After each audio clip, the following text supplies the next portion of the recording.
어쨌든 결국 진리는 하나야. 하나의 맥인데 우리가 너무 복잡하게 생각했어요. 자, 그래서 영원한 제사장으로 예수님이 영원한 왕으로 오셨잖아요. 참 선지자로 오셨어요. 예수님은 영원한 제사장으로 오셔서 내 죄를 사해 주시고 영원한 왕으로 오셔서 내 심령을 통치해 주신다. 그러니까 이게 굉장히 중요한 거예요. 내가 나를 통치하는 게 아니라 주님이 나를 통치해야 된다. 내 뜻대로 살아가는 것이 아니라 주님 뜻대로 살아가요. 그 주님의 뜻은 요 주님의 뜻대로 살아가도록 예수님이 나를 통치해 주시는데 그 하나님의 뜻이 뭔가 뜻이 하나님의 다 언약으로 우리에게 보여주신 거란 말이에요.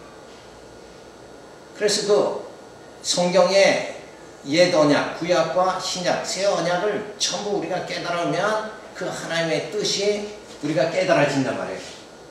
그래서 그 뜻대로 살아가도록 우리를 누가?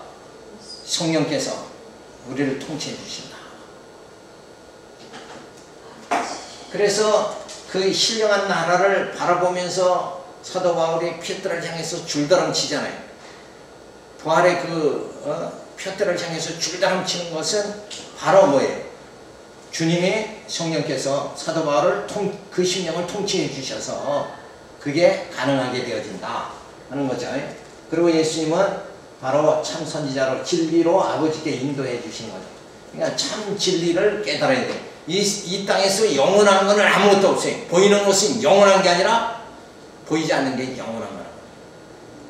그 영원한 것을 추구할 수 있도록 영적 가치관을 가지고 살아갈 수 있도록 만드는데 그 가치관을 가지려면 진리를 바로 깨달아야 되죠. 영원한 게 뭐냐? 영원한 진리가 뭐냐? 그죠?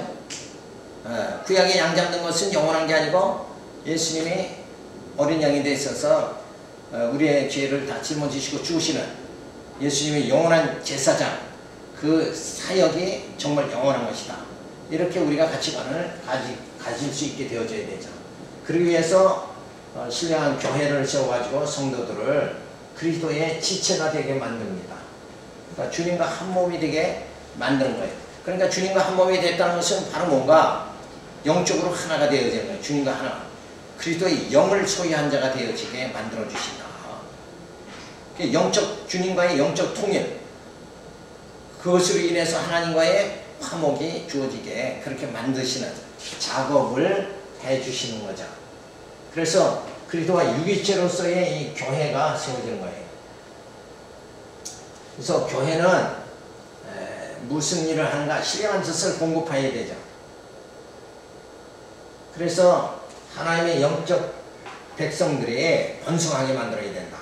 그러니까 이 보이는 나라, 보이는 육체가 번성하는 것이 아니라 영적, 우리의 겉사람이 번성하는 게 아니라 우리의 속사람이 번성하게 만든다면 어떻게 하는가? 신령한 젖을 공급해야 된다. 이 신령한 젖이 뭐예요? 말씀이잖아요. 말씀을 깨닫게 만들어야 된다. 그래서 말씀을 깨닫게 되면 이것보다 이게 더 가치가 있다. 가치관이 정립된다. 진리가 없으면 진리를 못 깨달으면 가치관의 정립이 주어지지 않아요. 그래서 자꾸 우울증에도 빠지고 야, 이 세상 사는 게 뭔가 아무것도 이거 뭐 그냥 허공에 뜬 것 같이 아무런 소망이 없이 살아가는 그게 뭔가 진리 자체를 모르기 때문에 영원한 게 무엇인가 깨닫지 못해서 그런 거예요. 그래서 교회가 가장 시급한 문제는 뭐냐? 신령한 젖을 공급하는 일이다. 근데 깨달은 자가 있어야 제대로 공급하지 않느냐. 다 그냥 막 율법주의, 공로주의로 깨달아가지고 막 목회들을 이렇게 하니까 그 양떼들이 세속적으로 자꾸 빠진다.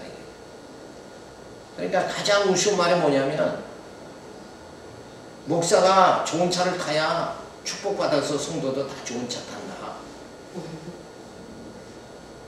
그러면 성도들이 야 우리도 정말 다 목사님과 같이 이렇게 하는 거는 완전히 정말 우리는 그런 형상적인 걸 추구하는 게 아니잖아요. 우리가 닮아가는 건 뭐예요? 예수를 닮아가야지. 그죠? 그래서 교회를 세워서 양용, 무장, 투쟁, 승리하게 그렇게 만들어 주신다. 그래서 가장 우리가 교회에 할 일이 뭐예요? 말씀으로 양육하고 말씀으로 무장하게 하고 율법주의, 세속주의와 말씀으로 투쟁하게 만들고 그리고 승리하게 만드는 승리의 삶을 살아가게 만들고 이게 교회가 지금 할 일이단 말이에요. 이렇게 돼야 진짜 하나님 백성이 번성하는 거다. 육의 나라가 번성하는 게 아니라 영적 나라가 번성하는 거다.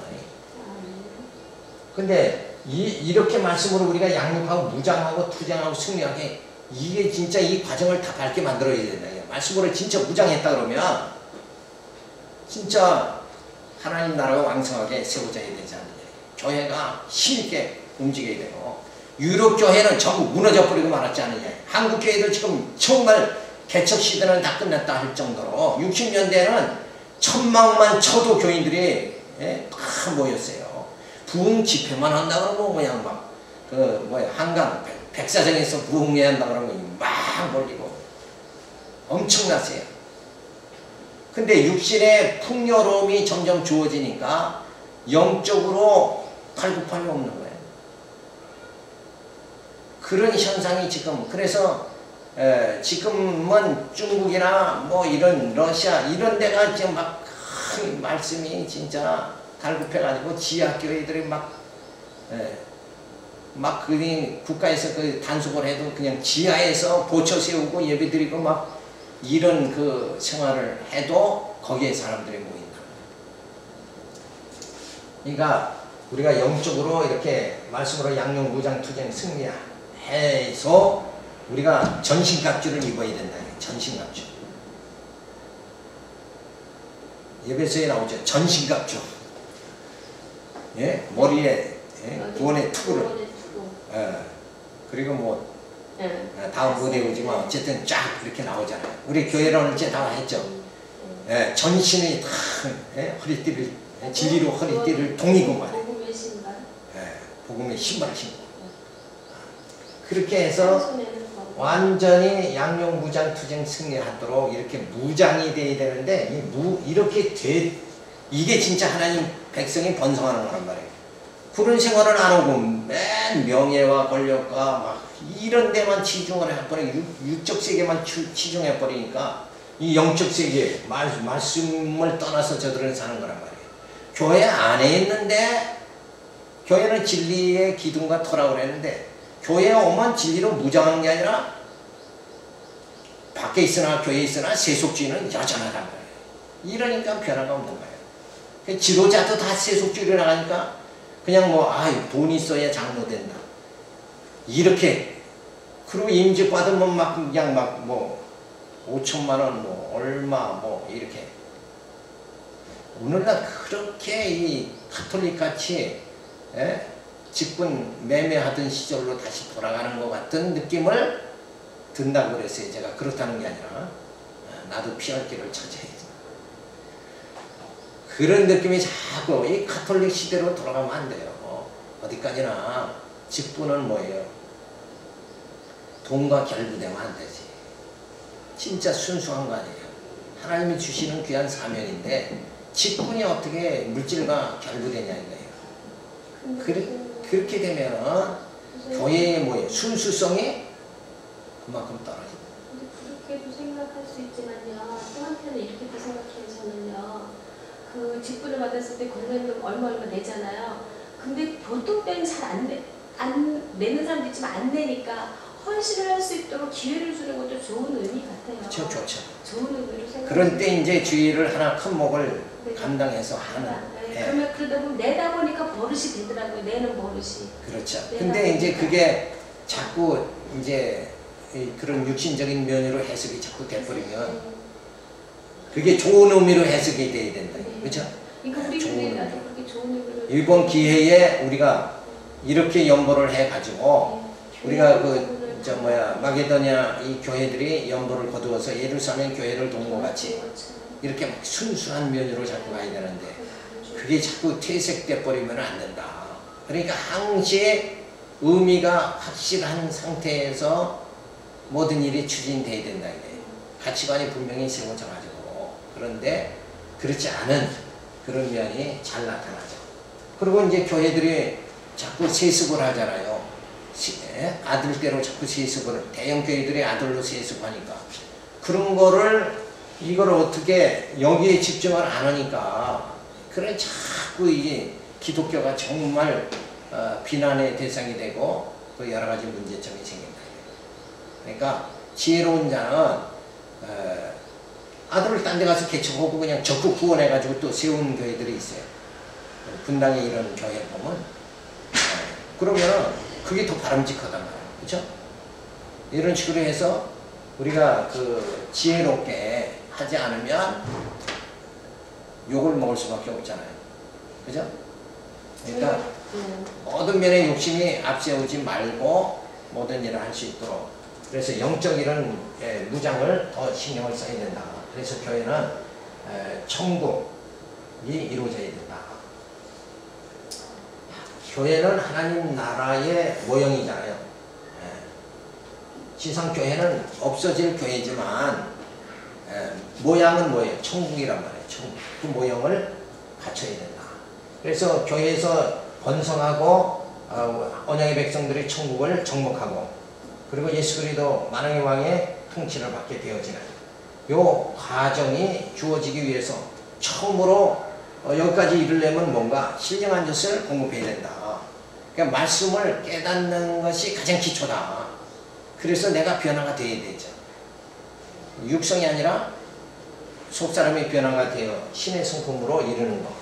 거기에 교회가 뭐예요? 온 힘을 기울여야 된다.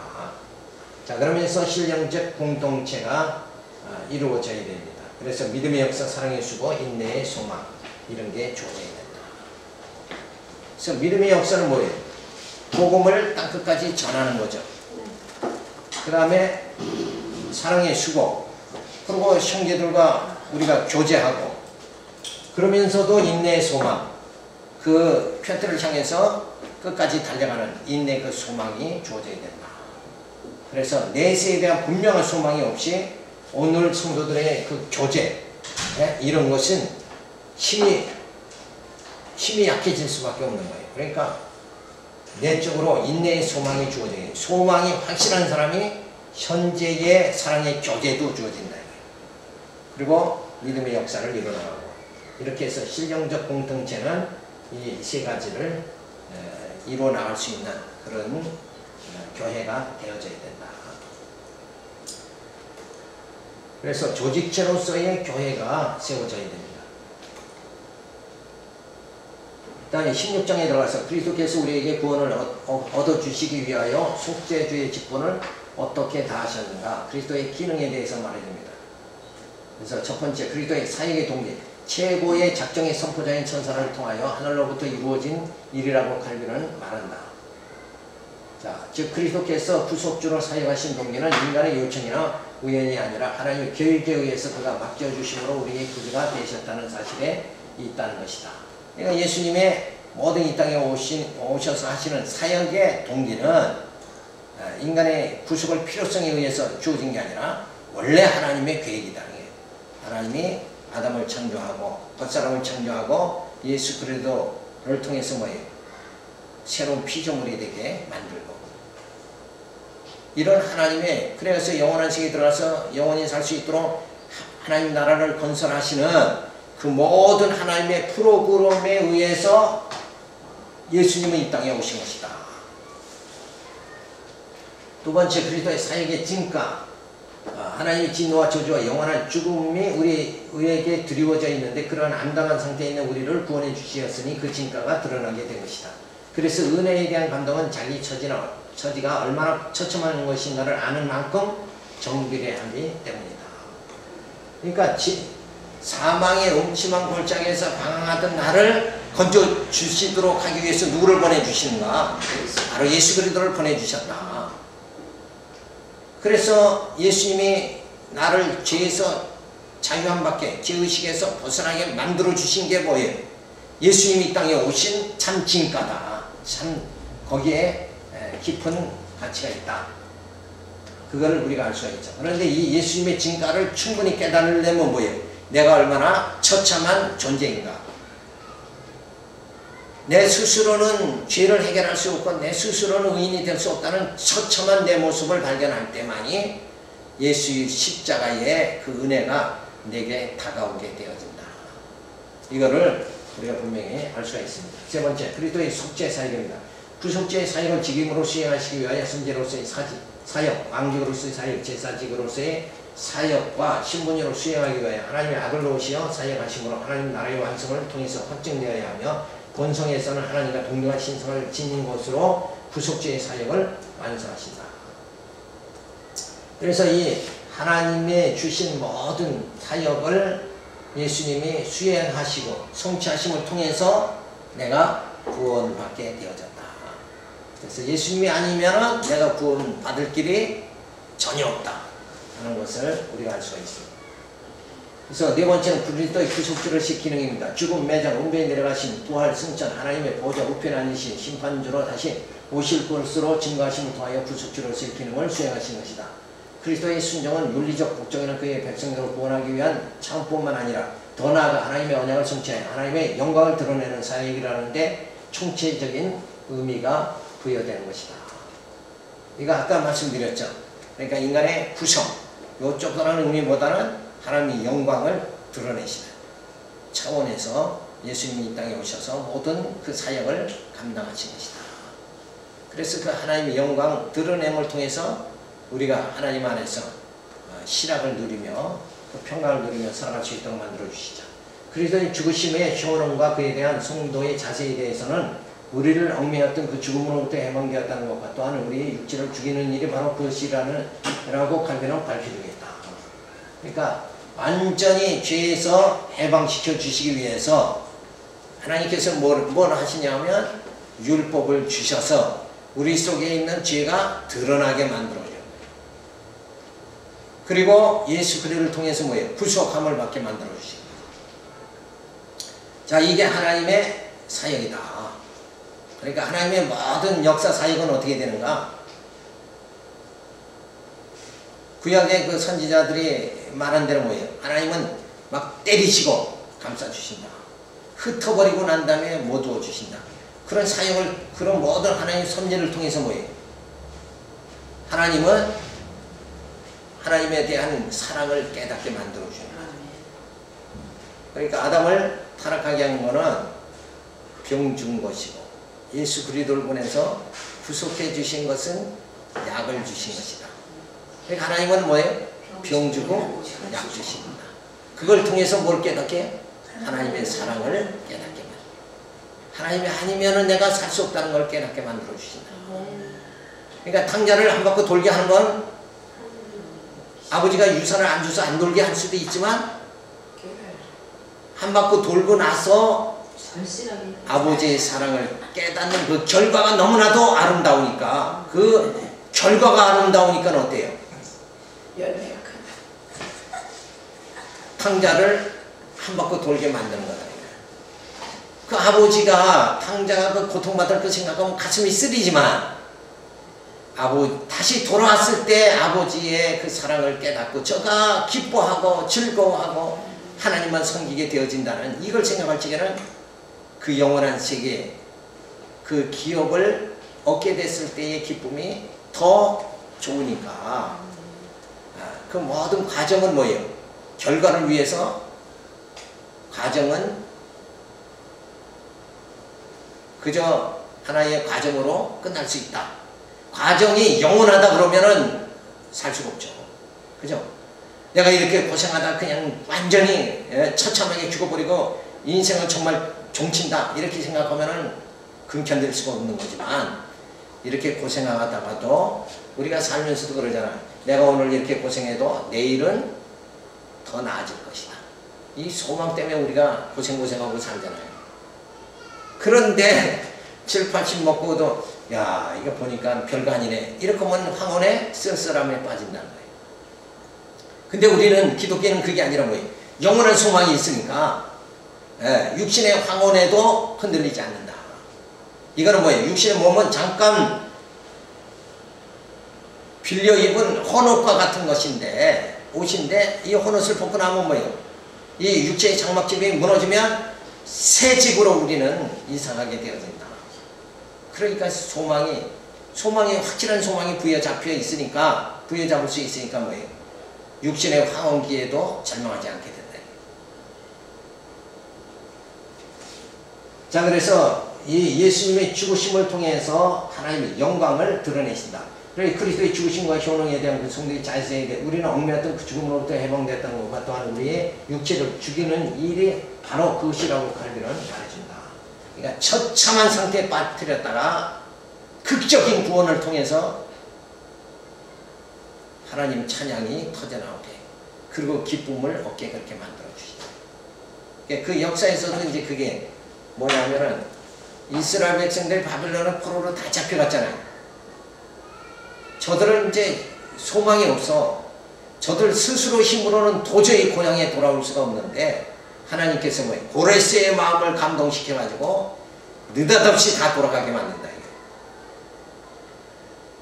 근데 더 신기한 게 뭐냐? 저들이 돌아가서 성전을 막 구축하고 이러는데 그 주변 나라들은 지금 어디에 다 지배를 받아요? 바빌론의 지배를 받죠. 그래서 저들의 모든 이스라엘의 주변 나라들이 어디다 조공을 바치냐면 지금 바빌론에 조공을 바치는데, 이들이 바빌론 왕한테 이제 이렇게 고자질하는 거예요. 뭐라 그러냐면, 요 이스라엘 백성들은 요거 더 흥하게 되어지면 누굴 섬겨요? 하나님을 섬기고 당신 다 무시하고 이렇게 할 겁니다. 그러면서 막 이간질을 시켜도 고레스 왕이 니들 우리한테 바빌론에 바치던 조공을 이스라엘 백성 그 나라에게 다 줘라.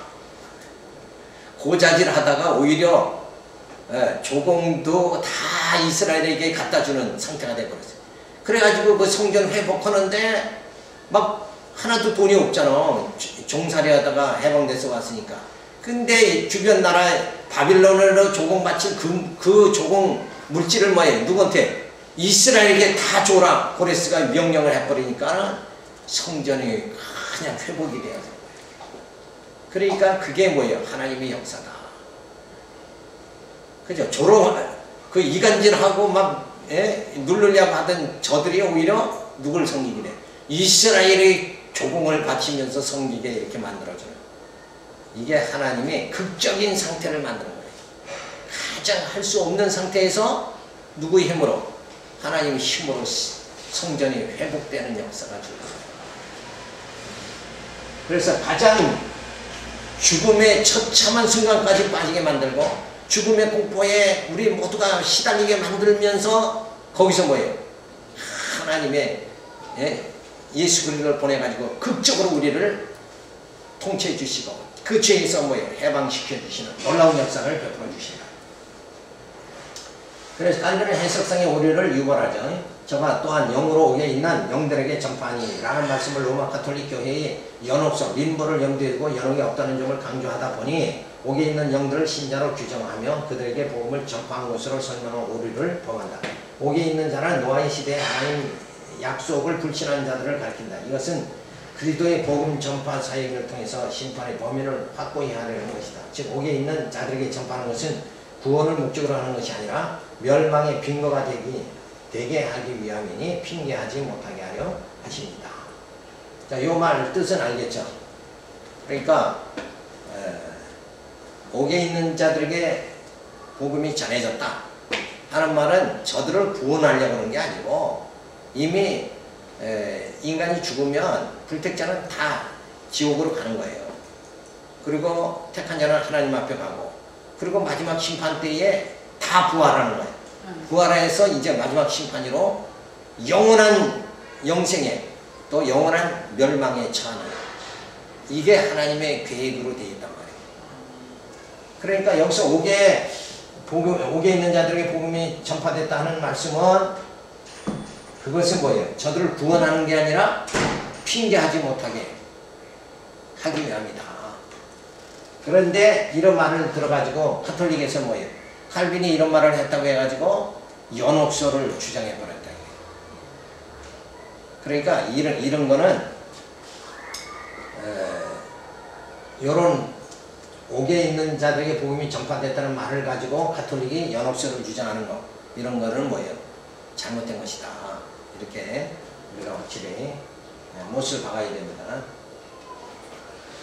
그래서 교회의 머리는 그리스도요. 우리에게 직분을 주시죠. 그리스도의 그 직분은 뭐냐? 영원한 제사장, 영원한 왕, 참 선지자의 직분으로 이 땅에 오셔서 우리 죄를 사해 주시고 심령을 통치해 주시고 진리로 아버지께 인도해 주신다. 그래서 그 사역은 바로 예수님이 십자가에 죽으심으로 우리의 육은 죽고, 그래서 죄에서 자유함 받고 우리로 부활함을 받게 해서 영이 살게 하시고, 이 영이 살게 했다는 건 뭐예요? 우리의 속사람이 날로 새로워지게 그렇게 만들어 주신다. 그래서 예수님이 승천하심으로 영광에 이르게 되고, 우리도 또한 뭐예요? 주님과 한 몸을 이룬 우리도 다 영광에 참여하는 자가 되게 만들어 주신다. 그리스도의 영광의 날에 참여하게 만들어 주신다. 그러니까 내가 이 땅에서 이렇게 보잘것없이 정말 살아간다고 할지라도 우리는 뭐예요? 그리스도의 영광의 날에 나는 참여하게 되어져. 그게 우리의 소망이 되어져야 된다. 그죠? 이 과정 속에서는 넘어지고 코피나고 여러 가지 물질로 질병으로 고난받고 이러지만은 마지막에 뭐예요? 그리스도의 승리의 날, 주님이 승리하는 그날 우리도 거기에 다 나도 참여하게 되어진다. 이 소망을 가지고 살아가야 된다.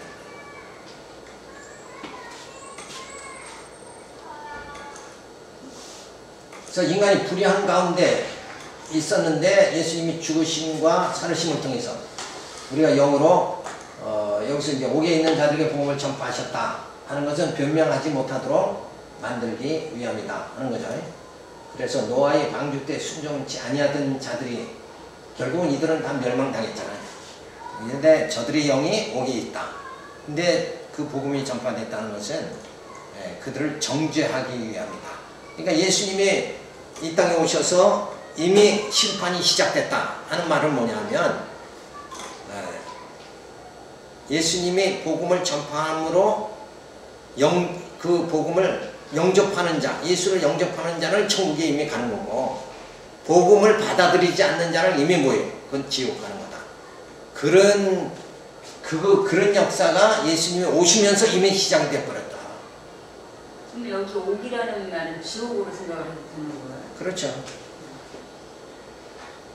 근데 이걸 혼자서 늘상 여기 제목을 읽으면서 하나님을 모르고 죽은 사람들을 지금도 계속 구원 사업을 그쪽에서 하고 계시나? 혼자서 그냥 그렇게 생각을 했어요. 하나님을 모르고 세상에는 연옥이 있고 지옥에서 연옥으로 꺼내고 연옥에서 천국 보낸다 그렇게. 근데 이제 거기에서 말을 할 때 그렇게 말하면 인간이 행위에 따라서 이렇게 되는 것 같이 생각하는데, 그 이전에 이미 구원받고 못 받는 건 뭐예요? 영원전 창세전 예수 그리스도 안에서 나를 택하셨기 때문에 이미 거기서부터 시작이 된 거예요. 그런데 요 시간세계 안에서 우리가 인생을 살아가면서 하나님은 나를 뭐예요? 연단해가지고 하나님의 형상을 닮아가게 이렇게 신의 성품을 가지게 만드는 이 과정이 필요한 거지. 이미 구원은 지옥에 가는 사람하고 천국에 가는 사람은 이미 창세전에 이미 정해져 있는 거예요. 그러니까 하나님을 모르고서 사실 돌아가신 분들 이미 하나님이 다 알아서 뭐 구원하셨고. 왜냐? 모르고 예수를 모르고 죽는 사람은 이미 택한 자는 말씀을 듣게 하고 깨닫게 만드는데, 이미 말씀을 안 듣고 예수 안 믿고 그냥 죽은 사람은 불택자이기 때문에 그렇게 해서 그 과정 속에 그냥 가버리는 거라고. 그러니까 그 사람이 이 땅에 태어나서 어떤 뭐에 따라서 구원이 결정되는 게 아니라 이미 생명의 씨앗이 이미 영원전에 뿌려졌다는 거죠. 그러니까 예수를 영접하지 않는 거지. 택한 자는 택자라 그러면 목자의 음성을 듣잖아. 자기 양은 목자의 음성을 듣는데 안 듣는 자체는 뭐예요? 그 목자에게 속한 양이 아니기 때문에 그렇다. 저는 이제 그 얘기가 아니고요. 아니라 우리나라에 못 들은 이 자죠. 기독교가 들어온 지가 그렇게 오래되지 않았잖아요. 못 들은 그러니까는 듣고 싶어서도 못 들었던 사람들이 못한 사람. 구원 사업을 지금도 이 옥에서 하고 계시나 이렇게 생각을 했었어요. 저 혼자 나. 그러니까 그게 저도 의문이었어. 그러면 뭐 우리 기독교가 들어오기 전에 사람들은 다 그러면 뭐 지옥 갔다는 얘기냐 이런데, 그 자체가 하나님의 작정이란 말이에요. 그 자체. 그러니까 토기장의 비유를 생각해봐요. 예. 맞아. 결론이 그렇게 나요. 하나님의 주권이란 말이에요. 그러니까 이 시대에 내가 태어났다는 자체가 벌써 이미 축복을 받은 거죠. 아멘. 그죠? 맞아요. 지금 못 들은 자들도 있지만 그 이전에 4대째부터 더 이전에도 들은 자들도 있기 때문에 이 못 들은 자들도 불택자에 들어간다고 말할 때 그렇죠. 이조 시대에 태어났다 그러면 못 들은 거 아니냐 이러는 경우는 뭐그 삼국 시대, 신라, 백제, 뭐 고구려 이때 시대에는 복음이 안 왔잖아. 우리 땅에 안 왔잖아. 그때는 벌써 이미 하나님께서 그들을 택하지 않았기 때문에 그런 거지. 그럼. 이런 말씀 아브라함 전에는 안 되겠다. 이런 말씀은 그렇지. 정말 처음 듣는 게 왜냐면 우리 이전까지 어떻게 들어왔느냐면요 못 들은 복음을 못 들은 자들은 마지막 날 예수님 오실 때 그때 심판해서 일으킬 자 일자 다시 부활해서 다시 뼈가 심판해서 일어나고 에스겔처럼 그런다고 그런 줄 그러거든요. 알았어요. 그렇게 들어왔어요. 토기장이가 근데 자기 하나님 말씀 맞지? 마음대로 하는 거잖아. 토기장이가 자기 마음대로 하는 거지. 맞아요. 하나님 그죠? 주권자 마음이다. 예. 우리나라는 그때 안 들어왔을 때 이미 택하지 않은 나라일 뿐이야 그냥. 그렇지. 그게 성경하고 부합된 얘기지. 그러니까 그게 참 포다나무에 접붙임을 받게 하는 시기가 언제냐. 맞아. 그죠? 그럼 그렇잖아요. 그런 전체적인 거를 우리가 생각을 해야지. 그러니까 누구를 구원하고 안 구원하고 먼저 태어나게 하고 나중 태어나게 하고 이게 다 하나님의 주권에 속한 거예요. 하나님 앞에는 그러면 전쟁이 나가지고 수천 명이 막 죽어버렸다. 그러면 그런 뭐 하나님이 그럴 수 있느냐? 당신 피조물을 막 그냥 죽이느냐? 그죠? 그러면 이해가 안 가잖아. 전쟁 이거 어떻게 이해하느냐 이게. 근데 하나님께서 하시는 일은 후 불면 그냥 다 사라져 버리는 거 아니에요. 그 쓰나미처럼 진짜. 쓰나미처럼. 그러니까 뭐 그게 하나님이 다 그렇게 하시는데 그 가운데 이렇게 택한 자는 하나님이 분명히 말씀을 듣게 하고 깨닫게 하고 성령이 통치를 받게 하고 이렇게 해서 구원의 길로 가게 하는 거예요. 그러니까 하나님의 장중에 사로잡힌다는 거 이게 얼마나 축복이냐 이거예요. 그죠? 병원에서 똑같이 죽을 사람도 있는데 살아나는 사람도 있고 목회자의 거의다가 다 죽을 병 걸리긴 걸리더라고요. 근데도 살아났다. 그리고 쓰다미에서도 살아난 사람도 있잖아요. 죽어도. 그러니까 그런 모든 거는 하나님이 살 자는 살게 하고 죽일 자는 죽이고 당신 주권대로 막 하는 거야 그냥. 어떤 자는 구원하고 어떤 자는 그러니까 내가 강팍하게 할 자는 강팍하게 하고 궁일을 여길 자는 궁일을 여긴다. 근데 그 가운데 내가 궁일함을 받게 되어졌다는 거. 지금까지 살아있는 게 국민이랑 받는 거다 하고 감사합니다. 그건 대단한 감사지. 내일 죽는다 할지라도. 아멘. 그죠? 맞아. 그러면 진짜 하나도 내 뜻대로 하려고 아둥바둥 이 것의 모양은 순식간에 없어지는 거예요. 이건 존재하는 게 아니야. 내 속사람, 내 심령을 하나님의 생명으로 나를 창조하셨느냐, 그 안에 속하게 했느냐, 여기에 따라 달라지는 거죠. 자, 하여튼 이런 거는 결국은 이제 그 변론의 대상이 되면 안 되죠. 그래서 물은 구원의 표죠, 세례. 그래서 그리스도의 죽으심과 살으심을 의미하는 거다. 그래서 진정한 세례, 진짜 세례는 뭐예요? 내 육이 예수와 함께 죽고 내 영이 살아나는 거. 이게 진정한 세례다. 물세례, 뭐 약식세례 이런 게 아니라 내가 완전히 예수와 함께 죽고 내가 이제 예수와 함께 내 영이 살아가는 거. 네. 이게 진짜 세례다. 내가 죽어야 예수가 산다. 이 제목이 너무나 좋아요. 그러니까 내가 죽어야 예수가 내가 죽는다는 건 겉사람이 죽고 육성이 죽고 내 속에 있는 영이 사는 걸 봐요. 그 영이 살려면 뭘 해야 돼요? 진리의 말씀. 그 말씀이 나를 살게 만드는 거지. 그래서 선한 양심이 하나님을 찾아가게 하는 것이다. 그래서 겉사람은 죽고 속사람이 살며 저주의 땅에서 신령한 나라로 찾아가는 것이 진짜 세례다. 그죠? 저주의 땅에서 신령한 나라로 찾아가는 거. 이게 진짜 세례예요. 그러니까 이스라엘 백성들이 민족적 세례를 받았다. 네. 들어보셨죠? 그게 바로 뭐예요? 홍해 사건이죠. 이스라엘 백성들이 홍해 바다 속을 지나갈 때 이미 민족적으로 세례를 받은 것이다. 이렇게 보는 거잖아요. 그런데 진짜 우리가 저주의 땅에서 신령한 나라로 들어가는 게 진정한 뭐예요? 그게 참 세례다. 근데 이런 축복을 우리에게 주셨잖아요. 이게 얼마나 감사하냐. 그 다음에 17장에 들어가 그리스도께서 그의 공로로 우리를 위하여 하나님의 은총과 구원을 주셨다는 것은 옳고도 정당한 말이다. 그리스도의 공로에 대해서 말합니다. 그리스도께서 공로를 획득하게 된 기원에 대해서 말하죠. 하나님께서 기뻐하심으로 그를 중보자로 지명하셔서 우리를 위하여 구원을 얻으시도록 하신 것이라고 칼빈은 말해주고 있다. 그리스도께 이루신 사역의 공로는 하나님 깊으신 뜻에 기초한다는 의미다. 그리스도의 사역은 단순 사역이나 자기 과시가 아니라 하나님의 선한 뜻에 기초하여 그 뜻을 이루기 위한 것임을 알 수가 있다. 그러니까 하나님께서 한 사람을 택했다. 그죠? 한 사람을 지명했다. 그분이 바로 그리스도다. 그래서 그 예수를 인해서 아브라함의 허리에서 한 씨가 나오게 하심으로 인해서 우리가 그에게 속해가지고 다 구원에 이르도록 그렇게 하나님은 만드신다. 그래서 두 번째, 그리스도께서 공로를 취하신 방법, 자신의 시성으로 하나님의 진노를 진정시키고 또한 그의 순종하심으로 우리의 범죄를 제거하도록 먼저 증명되셨기 때문이라고 칼빈은 말한다. 이러한 하나님의 사랑은 최고의 원인 혹은 근본으로 첫째 자리를 차지하며 그리스도를 믿는 믿음의 둘째 부수적인 원인이 된다고 설명한다.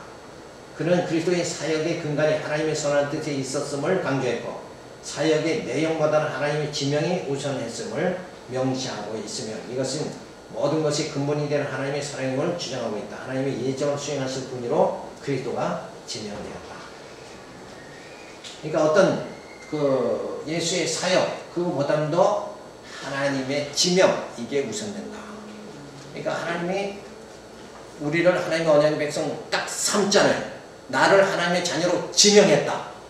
예수를 중보자로 지명하셨고 나를 하나님의 언약의 백성으로 지명하셨잖아요. 지명하신 하나님께서 어떻게 한다고요? 나를 하나님의 자녀로 만들어가야 돼요. 그러니까 하나님께서 중보자로 그리스도를 지명하셨고 그리스도가 뭐예요? 중보 사역을 다 감당하도록 하나님께서 하셨다. 그러니까 하나님께서는 그러니까 성경에서의 모든 명령은 어떻게 한다고 했어요? 누가 수행자예요? 내가 아니라 하나님이시죠. 당신이 명령하고 당신이 다 수행하는데 누구를 통해서 수행하는가? 예수를 지명해서 당신의 모든 언약을 다 수행하게 그렇게 만드신다. 수행자는 그리스도예요. 그렇죠. 하나님 명령의 그러니까 결과적으로는 하나님의 명령의 수행자는 그리스도다. 그러니까 하나님의 언약은 다 누가 성취하는가? 예수님이 성취하신다. 근데 그 예수를 보내시니까 하나님이시니까 결과적으로는 근원적으로 누가 수행하는 거예요? 하나님 명령하시고 그대로 당신이 다 이루어 주시는 거다. 번성하라 하신 하나님께서 번성하게 만들어 주죠. 그죠? 맞아요. 무슨 말인지. 하나님이 나를 택했잖아요. 그러면 나를 만들어서라도 하나님은 구원에 이르도록 만들어 주십니다. 그럼 그게 바로 영원롭게 해주시는 거죠. 택한 자를 영화롭게까지 해주시는 분이 누구다? 하나님이시다. 그 과정에는 뭐예요? 그리스도를 통해서 성령을 통해서 나를 어때요? 만들어 가신다. 되게 하신다. 이거죠. 되게. 그죠? 나는 덜 됐지만 나는 미숙하지만 뭐예요? 되게 하신다. 되게. 그러니까 염려하고 근심할 게 없다는 거예요. 편안하게. 그래서 하나님이 힘 주시는 대로 말씀 깨닫고 전할 수 있는 장소가 있으면 열심히 전하고 힘을 다해서 하면 돼요. 그렇게 하나님이 뭐예요? 나를 이끌어 가시는 거예요. 내가 가야 되겠다. 목표를 설정하고 내 인생의 목표를 내가 설정하고 줄다름치는 게 아니라 하나님께서 나를 그 목표를 향해서 가게 만들어 주십니다. 그러니까 사도 바울이 뭐라고 그러냐면 사도 바울이 말하는 게 나를 하나님께서 가라고 한단 말이에요. 그러면 또 가다가 하나님께서 멈추라 그러면 그냥 멈추면 된다. 인생이 얼마나 단순한지 몰라요. 편안하잖아. 그죠? 주권자가 하라는 대로 만약에 그걸 거역할 사람이 누가 있느냐 이거예요. 만약에 하나님께서 나를 너 90세까지만 살고 와라. 하나님이 내 수명을 90세라고 정해놨으면 내가 100세를 하려고 한다고 해서 100세 사라지는 건 아니잖아요. 그죠? 정하신 이가 누구냐? 하나님이시다. 그러니까 내가 고민하고 막 뭐 100년도 못 사는데 1000년 살 것 같이 아우성 치고 살 게 하나도 없는 거예요. 아우성 치는 사람이 병만이에요. 그렇죠. 수명이 오히려 단축되는 거예요. 제명에 못 사는 거지. 그러니까 그냥 편안하게 네. 오늘 나를 또 아침 일어나면 하나님이 나를 어떻게 인도하신다. 그냥 설레임으로 살면 돼요. 그죠? 네. 오늘 아침에 눈을 떠서 보이는 이 세계가 정말 아름답구나. 이러고 그냥 주신 대로 감사해야 되는데 우리는 욕심이 앞서니까 야 짜증스럽단 말이에요. 이게 앞서가니까 그래. 절대 마음이 앞서가지 말고 한날의 괴로움이 족한 줄 알라 그랬잖아요. 그죠? 성경에는 다 틀린 말이 하나도 없는데 우리는 한날의 괴로움을 족한 줄 알지 않고 오늘도 부족하고 뭔가 자꾸 부족하다는 생각에 산단 말이에요. 남는다는 생각보다는 부족감에 살아간다. 이러니까 우리에게는 문제가 되는 거잖아요. 그죠? 부족하다 생각하지 말고 그죠? 족하다. 그죠? 이렇게 지금까지 살아오게 하신 것이 주님의 은혜다. 이렇게 족하다. 그리고 장소 주고 건강 주고 시간 주면은 내가 무슨 일을 하고 주의 일을 할 마음의 소원이 성령이 주시니까 그 일을 위해서 지금 하나님이 나를 붙잡고 쓰시지 않더라도 준비되면 하나님 쓰실 것이다. 이 소망을 가지고 부지런히 준비해야 돼요. 말씀을 열심히 공부하고 뭘 지금 말해요. 신학교 그냥 한 1년도 안 다니고 이러다가 가서 벌써 개척한다고 또 난리치잖아. 그러면 요건 안 맞는 거 아니에요? 그렇잖아요. 내가 좀 준비를 해야지. 그래도 신학교는 마치고 하는데 물론 이제 근데 누가 자꾸 성도들이 세웁시다 그러면 세워 그거 하지 말라는 게 아니에요. 세우더라도 공부는 열심히 병행을 해야지. 그죠? 그러니까 사도벌과 같이 낮에는 일하고 밤에는 가르쳤잖아요. 그러니까 낮에는 와서 배우고 또 교회는 교회대로 교회가 일주일 내내 세워나가는 건 아니잖아. 그죠? 그러면 목회를 막 허갔다 그러면 그 참 하나님이 하나님이 급하셔가지고 하려니까 그 하나님의 뜻에 또 맞춰야죠. 그죠? 누가 성도들이 교회 세우자 그러면 이게 얼마나 감사한 일이에요. 그럼 내가 신학교를 다 졸업하지 않았더라도 세우자 그러면 빨리 세워야지. 그게 주의 뜻이니까 세우되 깨닫도록 열심히 또 신학교는 다니고 이래야 되는데 막 누가 하자 그러면 세우는 신학교는 뒷전이고 또 세우는 일에만 또 앞장서서 다니면 이게 또 곤란하다. 그러니까 준비를 잘 해야 진짜 열매를 아름답게 맺죠. 그죠? 지금 교회 세우는 게 문제가 아니야. 한 영혼을 어떻게 이 진리의 말씀으로 저들의 행위 중심의 윤리관을 갖다가 뒤엎고 이 사상을 개혁시키고 변화시키고 이걸 어떻게 내가 감당해야 되느냐. 그거 무기는 뭐예요? 성경밖에 없잖아. 그러니까 성경을 부지런히 통달을 해야 된다. 그렇죠. 열심히 해가지고 통달해서 나가서 뭔가 무기가 확실해야 되잖아. 적군과 싸우려면 뭔가 확실해야 되지 않냐 이게. 어떻게 저들을 말씀으로 양육하고 어떻게 저들을 말씀으로 무장하고 투쟁하고 그래서 세속주의를 물리치면서 정말 하나님만 찬양하면서 살아갈 수 있는 심령으로 저들이 정말 환난 중에 기뻐하라. 베드로 전서의 말씀에 환난 중에 기뻐할 수 있는 이게 성도 생활의 기초예요. 또 한 가지 뭐죠? 성도 생활의 기초가 뭐예요? 베드로 전서 배웠잖아요. 찬송하리로다. 찬송이 없으면 안 돼요. 불만과 짜증 내는 사람은 주의를 하면 안 돼요. 찬송하라. 하나님을 찬양하면서 아멘. 환난 중에 기뻐할 수 있는 심령. 이게 감사. 사도 베드로, 무식한 사도 베드로가 베드로전서의 성령의 감동으로 기록한 성도 생활의 기초가 뭐냐? 찬송하리로다. 환난 중에 기뻐하라. 두 가지를 딱. 그 다음에 목표가 뭐냐? 하나님의 형상에 이르도록 줄다름 쳐야 돼. 그게 우리의 목표가 되어야 된다. 우리는 어디까지 가는 게 목표예요? 하나님 앞에 가는 것까지가 목표란 말이에요. 그냥 시시하게 이 땅에서 뭐 조금 성공하는 게 목표가 아니라 하나님 앞에까지 가야 성공이다 이거예요. 성공. 그죠? 그러려면 부활의 몸을 입어야 되잖아요. 그죠? 이런 과정들을 하나님 교회를 세우게 하고 이 많은 과정을 겪게 했는데 우리는 그냥 막 내가 무엇을 한다 이거에만 목표를 두지 말고 착실하게 준비를 해가지고 귀한 사명을 감당해야죠. 그래서 그리스도의 공로를 원천히 하나님의 사랑의 성격을 말해줍니다.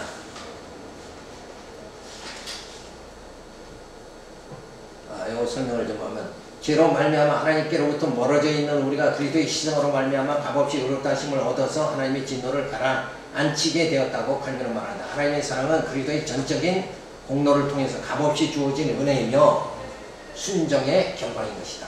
이거 다음 시간에 하죠. 잠깐 쉬었다가 예배소